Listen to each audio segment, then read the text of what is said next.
paham belum konsep dasar perkalian, ya kan, ini penting.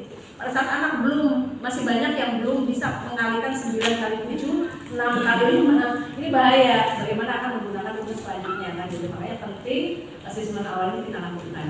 Jadi kalau anak yang memang belum paham banget, ini kayaknya apa? Ada upaya dari satuan pendidikan, tangganya kasih perkalian, ya kan? Oh yang semuanya bertangga gitu ya. Kalau yang nggak ada tangganya di kelas boleh kasih perkalian, boleh setiap anak gitu ya. Kalau zaman dulu kan kalau belum bisa kalian itu kita belum boleh pulang, gitu ya. Kejam banget ya dulu zaman dulu ya. Nah sekarang kan nggak boleh, itu udah termasuk punishment dan hukuman gitu ya. Kan yang udah tinggal satu orang kan ada yang nggak bisa terus kan anak sudah merasa terjolimi, bener nggak? Ada yang ngalamin nggak begitu? Ya kan, saya selalu keluar rumah dulunya juga ya, yang beneran gitu. Gitu ya. Nah ini kan nggak boleh ya, karena sudah punishment, anak akan merasa dikucilkan, anak malu, kan pasti malu lah ya. Kan dulu kan ada ceritanya gini, rambut saya kebakaran gitu ya. Merah semua banyak. Oh, zaman dulu kan nulisnya pakai tinta merah, tinta hitam. Kalau sekarang kan hitam semua tinggal ngeprint kan gampang, ya kan? Dulu saya waktu jadi guru kan nulis cuman bu, ya kan anak masih kecil-kecil biar pada tidur dulu baru saya tuh ngerjain ya sampai jam 12 jam 1 malam, bener nggak Pak, ngalamin nggak? Ya kan? Kalau sekarang banyak print gitu kan, salah tinggal koreksi lagi, print lagi kan, gitu kan? Lebih mudah sekarang ya. Dulu kan memang makanya resiliensi ya, daya jiwa orang-orang dulu itu memang besar ya, effort yang dikeluarkan juga banyak. Sekarang kan tinggal ya mau peraturan print gitu. Jadi sekarang sudah banyak terfasilitasi lah ya, bahagia Bapak Ibu di era Gen Z ini ya, banyak mudah-mudahan gitu ya.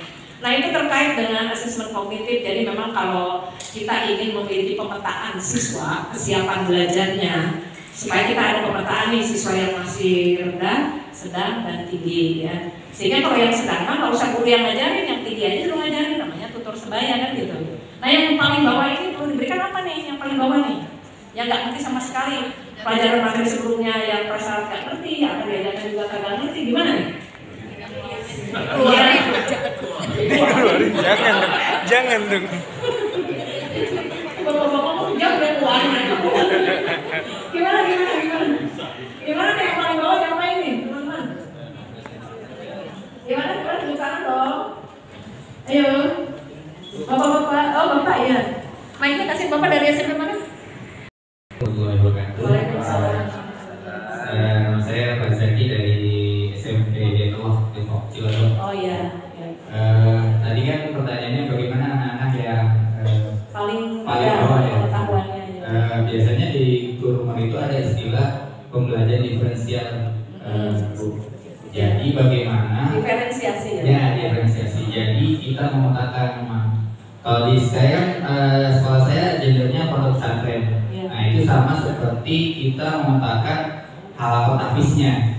Jadi ada yang mahir membaca Quran sudah, terus ada yang di middle, ada di tengah, atau yang di bawah. Ya. Nah di bawah itu memang sekelompok yang di bawah itu dengan murobinya atau guru Quran.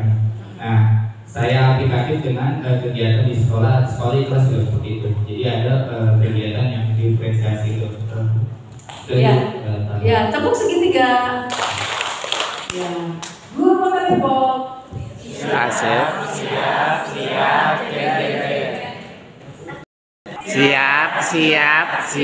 Cereng.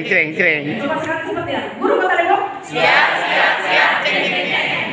Keren dong, tepuk masyarakat.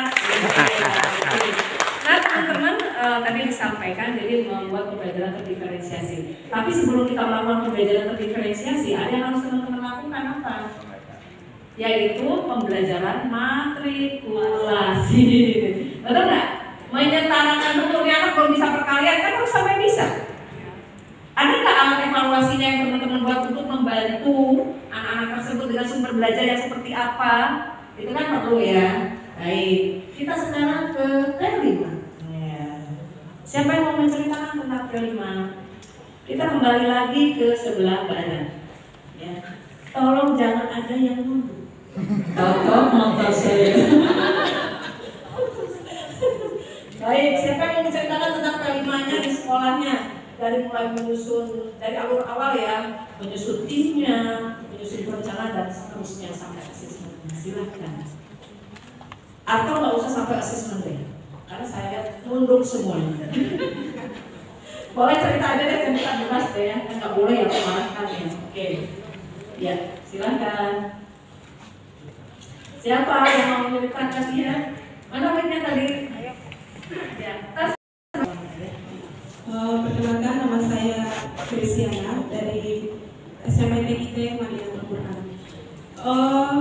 SMP TKT ini adalah tahun kedua dalam pelaksanaan PKT. Jadi tahun pertama memang kita karena belum masuk sekolah penggerak masih meraba-raba. Jadi Berarti aku meraba juga ya. Ada temannya.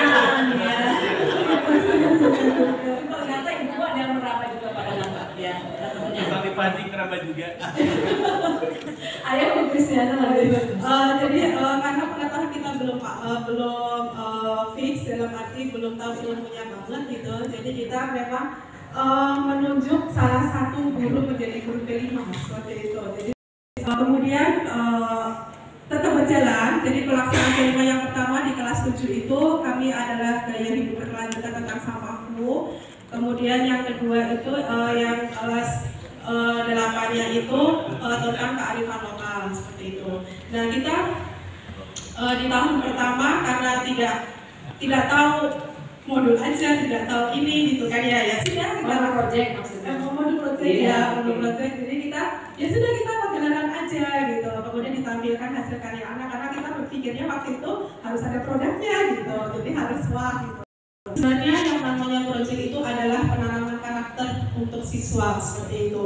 Jadi proses di dalam melaksanakan project itu yang dinilai. Makanya perlu asesmen yang untuk menuju ke elemen dan subelemen dari indikator setiap dari dimensi tersebut. Itu jadi untuk rapotnya pun kita tidak menembak gitu karena sudah ada prosesnya gitu. Dalam arti menembak karena dulu kemarin kan nggak paham gitu sebelumnya gitu. Nah karena kita sudah paham. Jadi kalau menembak gimana Bu? Saya kalau Ibu latihan di mana itu? Jadi kita karena tidak tahu yang dinilai itu adalah karakter subelemen yang begitu waktu itu tahunya dikasih gotong royong ya sudah gitu. Ternyata di dalam gotong royong itu ada kepedulian, ada kerja sama, kita mau mengarah kemana nih gitu. Jadi seperti itu sampai sedetail itu. Ya mungkin itu yang bisa saya ceritakan. Semakin kesini insya Allah semakin paham dan yang diintikan adalah penilaian terhadap karakter dari anak dalam membuat proyek tersebut bukan hasil akhirnya seperti itu.